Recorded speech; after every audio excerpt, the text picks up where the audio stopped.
चलिए, रीजनिंग में एक चैप्टर होता है जिसका कि डाटा सफिशिएंसी नाम होता है।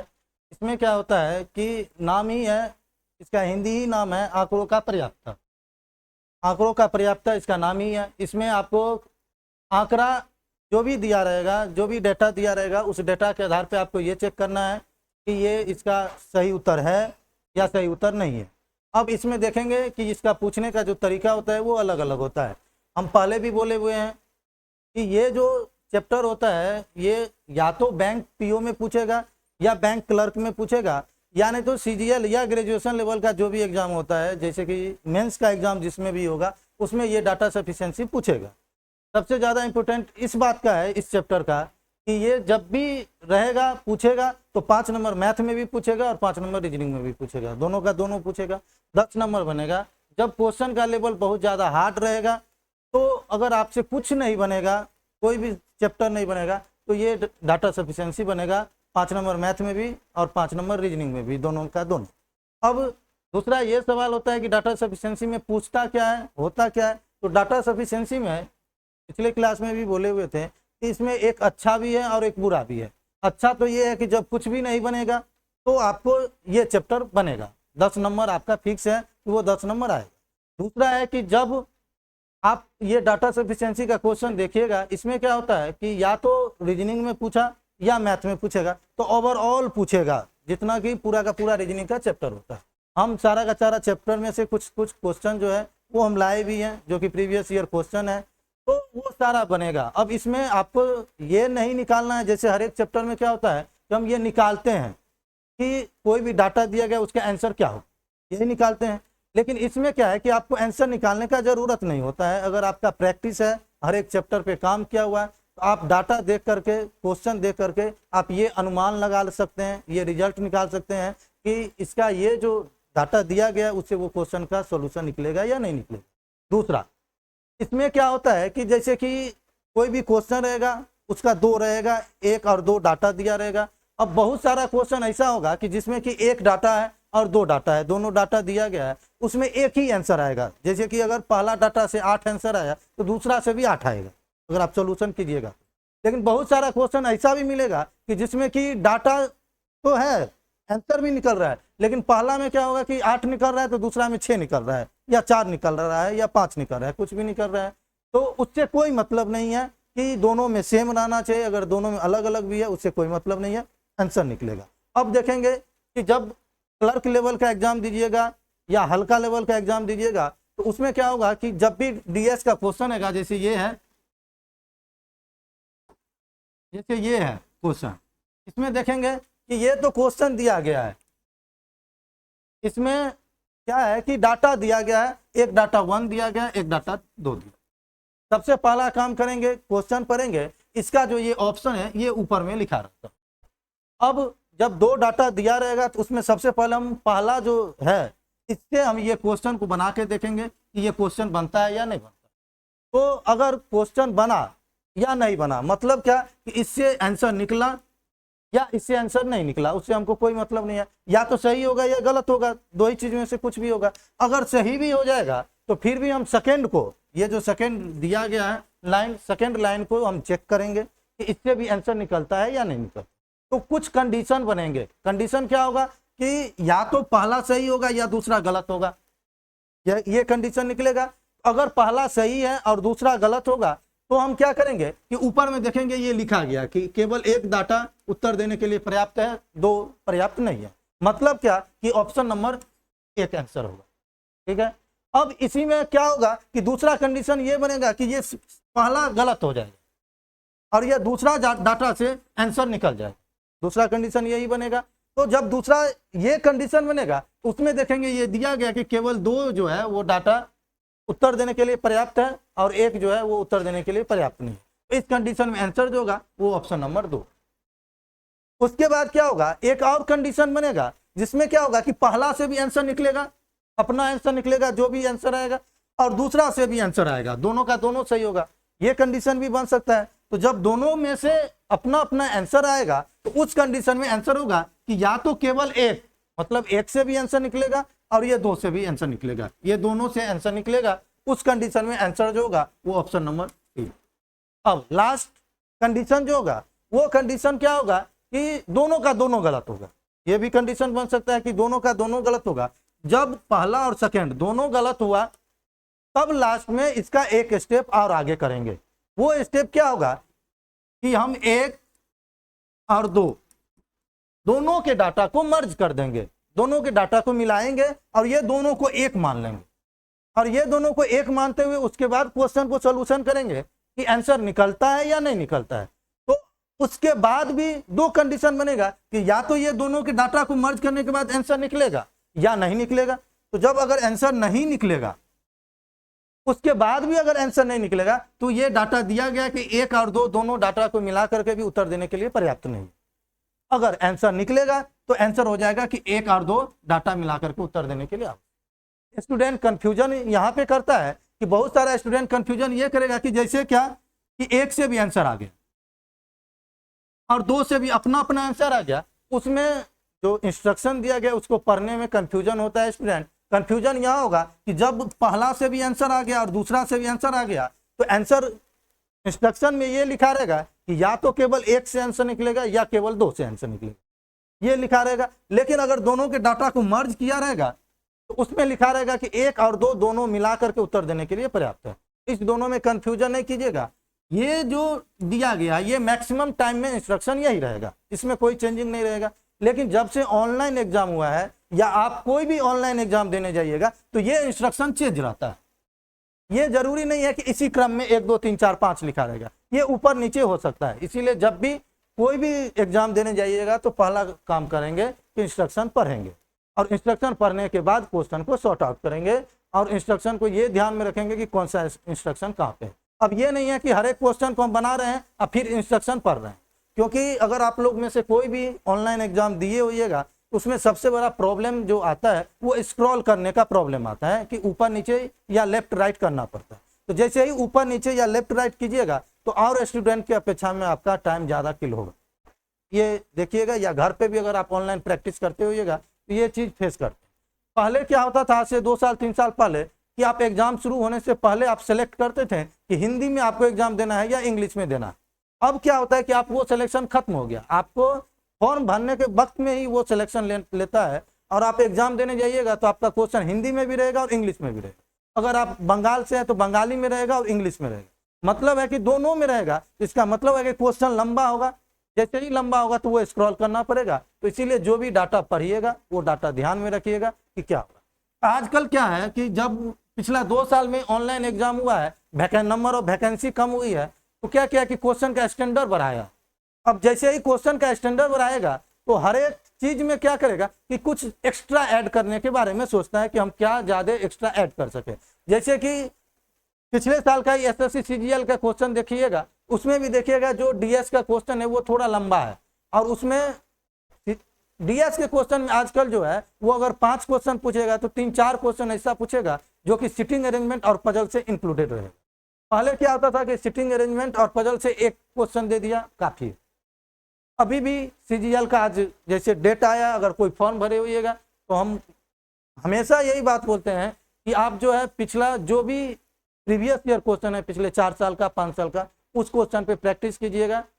बनेगा क्वेश्चन, एग्जाम निकलता है, सबका निकलता है, आपका भी निकलेगा। अब देखते हैं कि ये डीएस में क्वेश्चन पूछता है कौन कौन चैप्टर से है, किस तरीका से पूछता है। तो सबसे पहला जो यहाँ पे है वो बैठ की व्यवस्थीकरण है। इसका इंग्लिश नाम होता है सिटिंग अरेंजमेंट।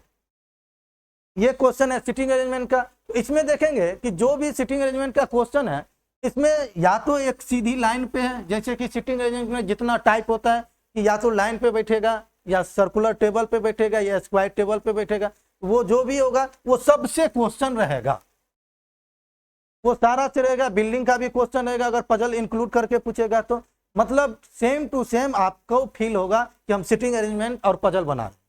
अगर सिटिंग अरेंजमेंट पजल पे काम नहीं होगा तो ये डीएस नहीं बने। इसीलिए हम बार बार बोले हैं, जब भी हम क्लास लेते हैं सिटिंग अरेंजमेंट और पजल का तो बोलते हैं कि ये कोर विषय है। और अगर कहीं भी आप मेंस देने के लिए भारत के कोई भी एग्जाम में जाइएगा, मेंस रहेगा, रीजनिंग का 40 क्वेश्चन पूछेगा। हम हमेशा बोलते हैं कि 50% जो क्वेश्चन रहेगा वो सिटिंग अरेंजमेंट, पजल और ब्लड रिलेशन से रहेगा। यही 3 चैप्टर जो है इसी से क्वेश्चन रहेगा। ये तीनों अलग अलग पूछेगा, ये तीनों एक साथ पूछेगा और ये तीनों डीएस में पूछेगा। तो इतना ये महत्वपूर्ण है, 50% क्वेश्चन इससे रहता है। अगर आपको रीजनिंग में बैंक का खास करके तैयारी करते हैं या सीजीएल का तैयारी करते हैं, आपको रीजनिंग में कुछ नहीं आता है और ये 3 चैप्टर आता है, तो आपका रिजल्ट आएगा, 100% रिजल्ट आएगा, नहीं आने का कोई सवाल ही नहीं है। लेकिन अगर ये तीनों नहीं आता है तो रिजल्ट नहीं आएगा, वो गारंटेड है कि रिजल्ट नहीं है। तो इसीलिए हम हमेशा बोलते हैं कि अगर आप बिहार एसएससी से ऊपर उठ रहे हैं, सीजीएल सब तरफ देख रहे हैं, तो इस तीनों पे काम कीजिएगा। तो भारी है, प्रैक्टिस कीजिएगा, आसान बनेगा, आपको क्वेश्चन बनेगा। इतना जरूर प्रैक्टिस कर लीजिए कि अगर आपसे नहीं बनेगा तो ये सोचिए कि किसी से नहीं बनेगा। इस प्रैक्टिस के साथ जाइएगा तो रिजल्ट होगा। अब देखेंगे जैसे ये सिटिंग अरेंजमेंट का क्वेश्चन है, इसी प्रकार से हम ये देखेंगे कि आगे जो क्वेश्चन है इसमें देखेंगे कि ये इतना टाइप का पूछता है। अब देखेंगे कि जैसे जैसे साल बढ़ रहा है, इससे पहले जो था 2007-8 का क्वेश्चन था, अब देखेंगे कि 2014 का क्वेश्चन आने लगा, तो देखेंगे कि ये लंबा होने लगा, क्वेश्चन का फॉर्म लंबा हो रहा है। इसी प्रकार से 2022-23 का क्वेश्चन देखेगा तो और लंबा हो रहा है। तो मतलब कि लंबा, जितना लंबा क्वेश्चन रहेगा उतना जल्दी बनेगा। बस यही है कि छोटा क्वेश्चन में, जैसे ये छोटा क्वेश्चन है, आप बिना फिगर बनाए हुए भी आप अनुमान लगा सकते हैं कि इसका आंसर निकलेगा या नहीं निकलेगा। आंसर निकालना जरूरी नहीं है, केवल ये हमको समझना है कि इससे ये आंसर निकलेगा। लेकिन जैसे ही लंबा क्वेश्चन रहेगा तो आपको हर एक में आंसर निकालना ही पड़ेगा और वो फिगर बनाना पड़ेगा। तो ये इस तरीका से रहेगा। अब जब भी इजी रहेगा, क्वेश्चन का लेवल इजी रहेगा, तो उसमें हमेशा 2 ही रहेगा, 2 से ज्यादा नहीं होगा। अब इसी प्रकार से जब दूसरा चैप्टर देखेंगे तो इसमें देखेंगे ये है समय अनुक्रम परीक्षण। इससे क्वेश्चन रहेगा, इसका क्वेश्चन जब भी रहेगा तो वो इजी क्वेश्चन रहेगा, इसमें कोई भारी नहीं रहेगा, 2 सेकंड में ये क्वेश्चन बनेगा, बिना कुछ किए हुए ये बन जाएगा। इसके बाद अगर डायरेक्शन टेस्ट का दे देगा या ब्लड रिलेशन का क्वेश्चन देगा तो वो थोड़ा भारी होता है। जैसे कि यहाँ पे ये ब्लड रिलेशन का क्वेश्चन है, देखेंगे कि 2007 सब में जो क्वेश्चन पूछे हुआ है वो कितना इजी पूछे हुआ है कि 1 लाइन का क्वेश्चन है। जैसे कि यही क्वेश्चन है, इसमें दिया हुआ है कि डी की कितनी बहन है, तो जब जैसे ही दिया हुआ है कि डी की कितनी बहन है तो डी की माँ 4 संतानें हैं। तो इससे जैसे डी की माँ 4 संतानें हैं, ये देख करके लग रहा है कि इससे आंसर निकला, डी की माँ जो है वो 4 संतान है, तो डी के बारे में तो कुछ दिया ही नहीं हुआ है, तो ये पहला से नहीं निकला। यहाँ पे देखेंगे के और टी जो है वो ई का भाई है, यहाँ पे डी का चर्चा ही नहीं है। तो जब डी का चर्चा ही नहीं है तो क्या ये सेकंड से भी नहीं निकलेगा? तो यहाँ पे ये देख करके लग रहा है कि ना तो 1 से निकला ना ही 2 से निकला। अब लास्ट में हम, मेरे पास एक ही ऑप्शन बचा हुआ है, इस दोनों के डाटा को मर्ज कर देंगे। अब ये दोनों के डाटा को मर्ज करके भी देखेंगे कि आंसर निकलता है या नहीं निकलता है। तो देखेंगे कि जब ये दोनों के डाटा को मर्ज करेंगे तो डी के बारे में तो पूछ रहा है, डी का चर्चा ऊपर में भी है, 1 में भी है, लेकिन डी से रिलेशन जो है वो सेकंड में किसी से नहीं है, के टी और ई किसी से भी नहीं है। तो इसका मतलब है कि ये दोनों में कोई रिलेशन ही नहीं निकलेगा कि के टी ई जो है वो डी का क्या है। तो इसमें बिना फिगर बनाए हुए हमको आंसर निकल गया कि क्या आंसर निकलेगा कि ना तो 1 से भी निकल रहा है ना ही 2 से निकल गया, मतलब कि ऑप्शन नंबर यही आंसर होगा। इसी तरीका से आपको एज्यूम करना है, इसी तरीका से बनाना है, टाइम कम लगेगा। अब ये तो हो गया कि जब 2007-8 में पूछा, यही क्वेश्चन ब्लड रिलेशन का ही क्वेश्चन जब आगे भारी करते जाएगा 2011-12 सब में क्वेश्चन पूछेगा तो ये देखेंगे कि 2014 में जैसे कि ये लंबा कर दिया। तो जो जो साल बढ़ेगा, 2022-23 आएगा, 24-25 आएगा, जितना लेट लगेगा उतना लंबा क्वेश्चन जाएगा। इसलिए हम हमेशा बोलते हैं कि पिछला 3-4 साल का जो क्वेश्चन है वो निश्चित रूप से पढ़ करके जाइए, प्रैक्टिस करके जाइए कि हमको ये मालूम रहेगा कि अभी क्या पूछे। हमको ये नहीं मालूम है कि आगे क्या पूछेगा, लेकिन जो मालूम है उस पर हम काम करके जाएंगे, शायद बेटर होगा, दूसरा की अपेक्षा में आपका मौका अच्छा रहेगा कि मेरा रिजल्ट हो या ना। अब इसके आगे देखेंगे, ये है चौथा चैप्टर जिसका कि नाम है डायरेक्शन टेस्ट। ये पढ़े भी होइएगा, ये अलग से भी पूछता है 3 नंबर का, मिनिमम 1 नंबर का हर एक एग्जाम में पूछेगा, इससे भी क्वेश्चन पूछता है। तो इसमें भी देखिएगा कि जब 2007, 8, 9, 10 में क्वेश्चन पूछा था उस समय में इजी क्वेश्चन पूछा था। जैसे ही ये आगे गया 2013-14 में गया तो ये भारी करना लगा। अब देखेंगे यहाँ पे, ये देखिए लंबा क्वेश्चन का लंबा है, तो ये क्वेश्चन का लंबा होना आम बात है। 2022-23 में भी जाइएगा तो वो होगा। यहाँ पे देखिए इस तरीका से क्वेश्चन लंबा होगा। अब क्या होता है स्टूडेंट में सबसे खराबी क्या है कि वो लंबा क्वेश्चन देखते ही घर पे क्या करेगा, उसको इग्नोर कर देगा कि हम नहीं बनाएंगे, बहुत बोरिंग है, हमसे नहीं बनेगा। लेकिन वही क्वेश्चन जब एग्जाम में दे देगा तो उसको एकदम भरसक प्रयास करेगा कि हमसे बन जाए, 1 नंबर आ जाए। तो इस तरीका से तो बनेगा नहीं। अगर आप घर पे प्रैक्टिस नहीं करने का आदत नहीं है, घर पे अगर आप 2 घंटा में 200 क्वेश्चन बनाने का प्रैक्टिस नहीं है तो एग्जाम में बनेगा ही नहीं। बहुत सारे स्टूडेंट को देखते हैं कि जब जैसे ही कहीं पे टेस्ट देता है या घर पे सेट प्रैक्टिस करता है, वो क्या करेगा कि मैथ का 40 क्वेश्चन बना लिया, उसके बाद जाएगा घूमने फिरने, जब हम घूम फिर लेते हैं, थोड़ा चाय सब पी लेगा, उसके बाद फिर आएगा कि फिर 30 क्वेश्चन बनाए। लेकिन ये माइंड में कभी उसको नहीं आता है कि हम जब एग्जाम देने जाएंगे तो हमको कंटिन्यू 2 घंटा बैठना पड़ेगा, 2 घंटा में हमको 200 क्वेश्चन प्रैक्टिस करना पड़ेगा, 200 क्वेश्चन हमको पढ़ना पड़ेगा। हम तो आजकल में कुछ स्टूडेंट में ऐसा भी देखे हैं कि वो एग्जाम तो देता है, वो 200 क्वेश्चन पढ़ता भी नहीं है कि क्या पूछा। अगर आप क्वेश्चन पे जाइएगा ही नहीं तो आपको मालूम ही नहीं चलेगा कि क्वेश्चन इजी है या क्वेश्चन भारी है। अगर आप मान लेते हैं कि 20 क्वेश्चन आप देखे ही नहीं, 180 देख करके ही चले आए हैं, अगर वो क्वेश्चन 20 इजी ही होगा तो आपको तो मालूम ही नहीं है कि वो 20 क्वेश्चन हम इजी छोड़ चुके। तो इसीलिए सबसे पहला तो कोशिश यही करना है कि कम से कम 200 का 200 क्वेश्चन या 250 जितना का एग्जाम होगा वो पूरा का पूरा क्वेश्चन पढ़ करके आइएगा। जैसे पीटी में आमतौर पे 100 क्वेश्चन पूछता है तो 100 का 100 पढ़ करके कम से कम आना है और उसके बाद ही बनेगा। तो वो प्रैक्टिस आपको घर से ही करना पड़ेगा कि 100 क्वेश्चन हमको पीटी देना है तो 100 क्वेश्चन का हम पीटी का घर पे प्रैक्टिस करेंगे, 10, 20, 25, 30 इतना प्रैक्टिस जरूर करेंगे कि 60 मिनट का क्वेश्चन जो है वो 50 मिनट में बनना शुरू हो जाए। अगर 50 मिनट में नहीं बनेगा घर पे तो एग्जाम में जाकर के वो 60 मिनट में नहीं बने। तो ये प्रैक्टिस करना पड़ेगा। ये नहीं है कि हम आधा मैथ का क्वेश्चन बना लिया, अब घूम रहे हैं, अब रीजनिंग का क्वेश्चन बना लिए, अब फिर से घूमना स्टार्ट कर। ये होता है, ये आप लोग बैठे हुए हैं, आप लोग घर पे अगर सेट बनाते हुए करते होइएगा। आजकल का कोई भी स्टूडेंट नहीं देख करता है, जबकि कोई भी, हम बार बार बोलते हैं कि आपके आसपास में जो भी स्टूडेंट निकला है, जो भी जॉब हुआ है, उससे आप पूछिए, उससे कंसल्ट कीजिए कि उसको कैसे हुआ। एक ही उपाय है कि जितना ज़्यादा प्रैक्टिस कीजिएगा उतना जल्दी रिजल्ट होगा। अगर आप प्रैक्टिस नहीं कीजिएगा तो रिजल्ट नहीं। वो भी प्रैक्टिस में ये नहीं कि बहुत सारे स्टूडेंट को देखते हैं कि मॉडल पेपर बना, मॉडल पेपर और प्रीवियस ईयर पेपर में अंतर होता है। प्रीवियस ईयर पेपर होता है जो कि पिछला एग्जाम में पूछा हो। मॉडल पेपर क्या होता है, वो अनुमानित होता है, कुछ भी दे देगा। तो मॉडल पेपर नहीं बनाना है, प्रीवियस ईयर पेपर बनाइएगा, रिजल्ट होगा।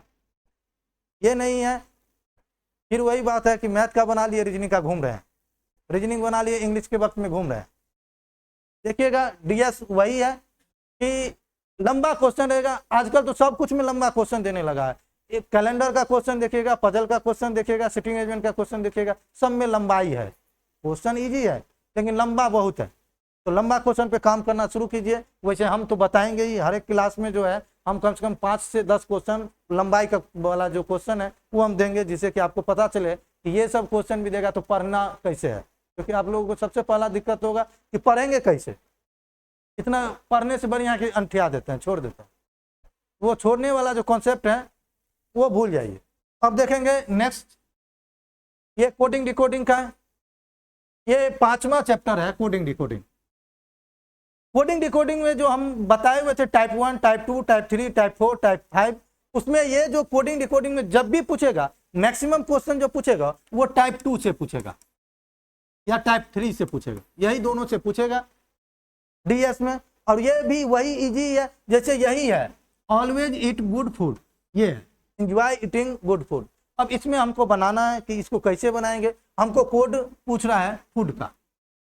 तो इस दोनों में हम देखेंगे, इस दोनों में जो है वो कौन कौन सा जो है वो रिपीट कर रहा है। अब जैसे ही देखेंगे कि रिपीट कौन सा कर रहा है तो इसमें देखेंगे कि गुड फूड, ये दोनों कर रहा है। तो जैसे ही 2 रिपीट करेगा इसका मतलब इधर जो कोड होगा वो भी 2 रिपीट करेगा। तो कोड में देखेंगे कि क्या है, एक HA रिपीट कर रहा है, दूसरा में देखेंगे कि PA रिपीट कर रहा है। तो जैसे ही 2 रिपीट किया तो इसका मतलब हो गया कि फूड का कोड जो होगा वो आइदर में आएगा, या तो HA या PA। तो अब जैसे ही ये आइदर में आया तो क्या इसका एग्जैक्ट आंसर निकला? नहीं निकला। हम एक पहले ही लाइन में क्या किए कि ये दोनों को मर्ज कर दिए, सिंगल सिंगल नहीं चेक किए। क्यों? क्योंकि सिंगल सिंगल में देखेंगे कि इसमें एक ही लाइन लिखा हुआ है और इसमें भी एक ही लाइन लिखा हुआ है, तो सिंगल सिंगल तो बनेगा ही नहीं। वो देखने से ही है। जब भी बनेगा तो ये दोनों के डाटा को मर्ज करके, तो ये दोनों को डाटा को मर्ज करने के बाद भी आंसर नहीं निकला, इसमें डायरेक्ट आंसर दे देंगे कि दोनों में से किसी का।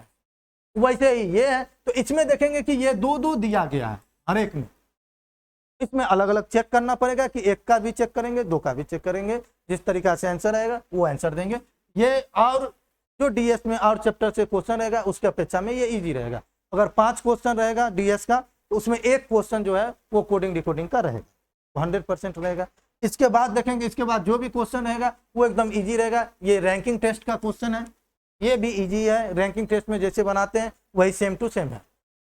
अब इसके बाद जो मिसलेनियस होता है, वो मिसलेनियस में देखेंगे कि मिसलेनियस का भी क्वेश्चन जो है वो इजी होता है। मतलब मिसलेनियस में कुछ भी दे देगा, उसका कोई हिसाब किताब नहीं है कि क्या देगा नहीं देगा, जो मन में आएगा रीजनिंग का कोई एक चैप्टर उठाएगा उसके हिसाब से क्वेश्चन देगा, ये इस हिसाब से। अब देखेंगे कि अभी तक जितना भी क्वेश्चन हम पढ़े उसमें क्या था कि 2 डाटा दिया गया। अब जैसे ही क्वेश्चन का लेवल भारी करेगा तो वो 2 के बदला में 3 डाटा देगा। यहाँ पे देखेंगे कि 3 डाटा, हम पिछले क्लास में भी बताए हुए थे कि जैसे ही 3 डाटा देगा तो आपका जो क्वेश्चन बनाने का जो थोड़ा टाइमिंग है वो ज़्यादा लगेगा। वो ज़्यादा ऐसे लगेगा कि हम सबसे पहले ये पहला डाटा से देखेंगे कि आंसर निकल रहा है या नहीं निकल रहा है, उसके बाद दूसरा डाटा से देखेंगे कि आंसर निकल रहा है या नहीं निकल रहा है, उसके बाद तीसरा डाटा से देखेंगे। अगर तीनों में से कोई भी एक सही है, चाहे पहला सही है, दूसरा गलत है, तीसरा गलत है, तो आंसर मेरा वही हो जाएगा, आगे चेक करने का कोई जरूरत नहीं। लेकिन अगर ये तीनों का तीनों गलत होगा तो इससे आगे जाएंगे। अब इससे आगे जाने के लिए कैसे करेंगे, उसमें क्या है कि हम सबसे पहले 1 से 2 को मर्ज करके देखेंगे बना करके कि आंसर निकलता है या नहीं है, निकलता है। उसके बाद देखेंगे 2 + 3, उसके बाद देखेंगे 1 + 3। इतना प्रोसेस आगे करना पड़ेगा। जैसे ही इतना प्रोसेस आगे करेंगे तो फिर इसमें भी कंडीशन निकलेगा कि तीनों में से कोई भी एक सही होगा। जैसे कि ये पहला सही हो गया, दूसरा गलत हो गया, तीसरा गलत, तो आंसर हम 1 और 2 दे देंगे, बात पर। लेकिन जैसे ही फिर से तीनों का तीनों गलत होगा, एक स्टेप फिर आगे बढ़ेंगे, वो स्टेप आगे बढ़ेंगे उसमें ये तीनों के डाटा को, जैसे ही तीनों के डाटा को मर्ज करके देखेंगे फिर 2 कंडीशन निकलेगा कि या तो सही निकलेगा या गलत निकलेगा, उस हिसाब से आंसर देंगे। और इसमें जो डाटा दिया रहेगा, इंस्ट्रक्शन दिया रहेगा, वो हर एक क्वेश्चन में अलग अलग इंस्ट्रक्शन रहेगा अकॉर्डिंग टू क्वेश्चन। अब जैसे इसी में देखेंगे दिया हुआ है कि 1 व 2 डाटा उत्तर देने के लिए पर्याप्त है और 3 का डाटा उत्तर देने के लिए पर्याप्त नहीं है। इसका मतलब क्या हुआ कि पहला और दूसरा सही है मेरा और तीसरा गलत है। अब इसी में आगे देखेंगे, ये जब तीनों मर्ज करके देगा तब ये आंसर होगा। इस तरीका से हर एक क्वेश्चन में अलग अलग इंस्ट्रक्शन रहेगा, अकॉर्डिंग टू क्वेश्चन इंस्ट्रक्शन देखेंगे, आंसर निकालेंगे। अब ये तो हो गया कि सिंपल क्वेश्चन। अब हम एक क्वेश्चन देगा जिसमें हम बोले हुए थे कि क्वेश्चन का जो स्टार्टिंग पॉइंट होगा वो स्टार्टिंग पॉइंट होगा क्या से। जैसे ही क्या से क्वेश्चन स्टार्ट होगा तो और जितना भी क्वेश्चन है उसमें हम ये देखें कि अगर हाँ में मतलब सही आंसर आया या गलत आंसर आया, तो सही आंसर आया तो सही दिए, गलत आंसर हो गया तो वो गलत हो गया। लेकिन जैसे ही क्या से देंगे तो इसमें 2-3 चीज होता है जो कि हम पिछले क्लास में भी बताए हुए थे कि पॉजिटिव में भी आंसर आएगा तो देंगे, निगेटिव में भी आंसर आएगा तो देंगे। हमको आंसर मिलना चाहिए। एग्जाम्पल के तौर पे हम पिछले क्लास में बोले हुए थे। एक और एग्जाम्पल देते हैं, जैसे कि सिटिंग अरेंजमेंट का क्वेश्चन रहेगा कि 5 आदमी हैं, ये क्वेश्चन पूछेगा कि क्या सभी का मुंह अंदर की ओर है।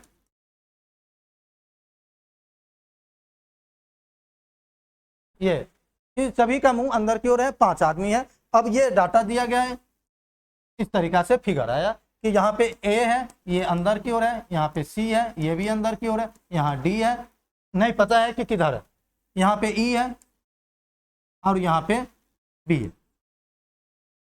ये इस तरीका से हमको बी और डी का नहीं मालूम है कि किधर मुंह है, अंदर है या बाहर की तरफ है। तो अब अगर इसमें ये पूछेगा कि क्या सभी का मुंह अंदर की ओर है, आंसर क्या होगा? नहीं है सभी का मुंह अंदर की ओर। क्यों? क्योंकि एक यहाँ पे बाहर हमको आ चुका है। जैसे ही एक हमको बाहर आ चुका है तो हमको आंसर मिल चुका है कि नहीं सबका मुंह अंदर की ओर नहीं। ठीक है।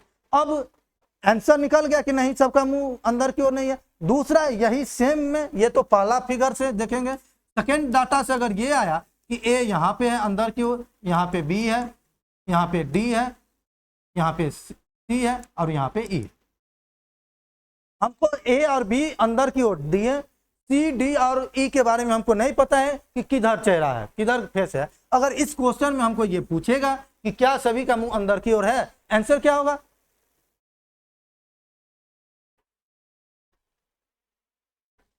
आंसर होगा कि नहीं पता, निर्धारित नहीं किया जा। क्यों? क्योंकि दो का मुंह तो अंदर की ओर है, ये तो हम देख रहे हैं कि दो का मुंह। सी डी और ई जो है उसके बारे में हमको मालूम ही नहीं है कि इसका मुंह अंदर की ओर है या बाहर की ओर, कुछ नहीं मालूम चल रहा। इसका आंसर जो होगा वो निर्धारित नहीं किया जा सकता, मतलब कि नहीं पता। तो जैसे ही निर्धारित नहीं किया जा सकता होगा या नहीं निकलेगा तो उस कंडीशन में ये गलत होगा। और जैसे ही या तो आंसर हाँ में आया या नो में आया, मतलब क्या कि मेरा आंसर निकला, हमको आंसर आया, वो सेटिस्फाइड कर रहा है कि हाँ इसमें सभी का मुंह अंदर की ओर नहीं है, वो पॉजिटिव में हो या निगेटिव में हो, इससे कोई फर्क नहीं पड़ता है, आंसर हम टिक आउट करेंगे। और ये सिर्फ उसी क्वेश्चन में लागू होगा जिसमें कि क्वेश्चन का स्टार्टिंग जो होगा वो क्या से होना चाहिए। ये नहीं कि किसी भी क्वेश्चन में ये प्रोसेस अप्लाई कर दीजिएगा, क्योंकि बहुत सारे स्टूडेंट होते हैं, जैसे सिलोजिज्म में क्या है कि जनरल क्वेश्चन और पॉसिबिलिटी, जनरल जब तक बताते रहेंगे तो ठीक है, जैसे ही पॉसिबिलिटी बताएंगे फिर भी ठीक है, और जैसे ही पॉसिबिलिटी के बाद जनरल क्वेश्चन बताएंगे बस उसके बाद मिक्स करना स्टार्ट कर देते हैं कि पॉसिबिलिटी वाला थोड़ा ले लेंगे, थोड़ा जनरल वाला लेंगे और दोनों को मिक्स करके एक नया आंसर दे देंगे। तो वो नहीं करना है, जिसमें एकदम रहना है क्लियर कि जिसमें क्या से स्टार्ट होगा उसी क्वेश्चन में इस तरीका से चेक करेंगे। तो ये क्या वाला प्रॉब्लम जो है, क्वेश्चन जो है वो बहुत कम पूछता है, 5 से 10% पूछेगा, नहीं तो नहीं पूछेगा। यही ये पूरा का पूरा डीएस का एक इंट्रो है कि यही डीएस होता है। इस पर अगर आप प्रैक्टिस कीजिएगा, बनाइएगा, बनेगा 10 नंबर तो निश्चित आएगा। जब पूरा का पूरा रीजनिंग नहीं बनेगा तो यही 10 नंबर आएगा, बनेगा। क्वेश्चन लंबा जरूर पूछेगा, क्वेश्चन शॉर्ट भी पूछेगा, उससे कोई मतलब नहीं है। क्वेश्चन को पढ़ने का आदत लगाइएगा। हम बार बार बोलते हैं कि घर पे पढ़ने का आदत लगाइएगा तो एग्जाम में बनेगा, घर पे पढ़ने का आदत नहीं लगाइएगा तो एग्जाम में नहीं। मैथ रीजनिंग एक ऐसा है कि जिसमें आपके पास ये अपॉर्चुनिटी रहता है कि हम 90% 95% मार्क ला सकते हैं, और वो आता है। क्या है कि जीके जीएस में कितना पढ़िएगा इसका कोई फिक्स नहीं है। मैथ रीजनिंग में क्या है कि आपको चैप्टर पता है कि हमको इतना ही चैप्टर पढ़ना, अगर उस पर आपका मास्टरी है, उस पर आपका कमांड है, तो सिंपल है कि ये कॉन्फिडेंस जरूर रहेगा कि अगर हमसे नहीं बना तो किसी से नहीं बना। अगर इस कॉन्फिडेंस के आधार पर आप जाइएगा तो जो क्वेश्चन आपसे नहीं भी कभी बना रहेगा वो क्वेश्चन बनेगा। ये सिंपल है, यही लॉजिक है एग्जाम निकालने का। बहुत सारे स्टूडेंट को देखिएगा, बात करते हैं स्टूडेंट से तो वो क्या कहता है कि सर घर पे तो बन जाता है लेकिन एग्जाम में जो है दिमाग काम करना बंद कर देता है, हाथ पैर कांपते रहता है, पता ही नहीं चलता है कि कैसे टाइम समाप्त हो गया। ये नॉर्मल हो गया आजकल के स्टूडेंट को। ये नॉर्मल इसीलिए हो गया कि वो पूरा का पूरा सेट एक बार में घर पे कभी प्रैक्टिस नहीं करते। अगर आप ये मान के चलिएगा कि हमको ये सेट 100 क्वेश्चन का घर पे बनाना है, 1 घंटा का टाइम है, वो 1 घंटा आप घर बंद कीजिए। आप ये समझिए कि हम एग्जाम हॉल में बैठे हुए। अगर आप उस माइंड सेट से 10 दिन 15 दिन 20 दिन अगर आप बनाइएगा, आप एग्जाम में भी जाइएगा तो आप नॉर्मल रहिएगा कि हम घर पे ही सेट बना रहे। तो इस तरीका से माहौल में आपको ढलना पड़ेगा। अगर आप माहौल में नहीं ढलिएगा तो आपका एग्जाम में हाथ पैर फूलेगा ही।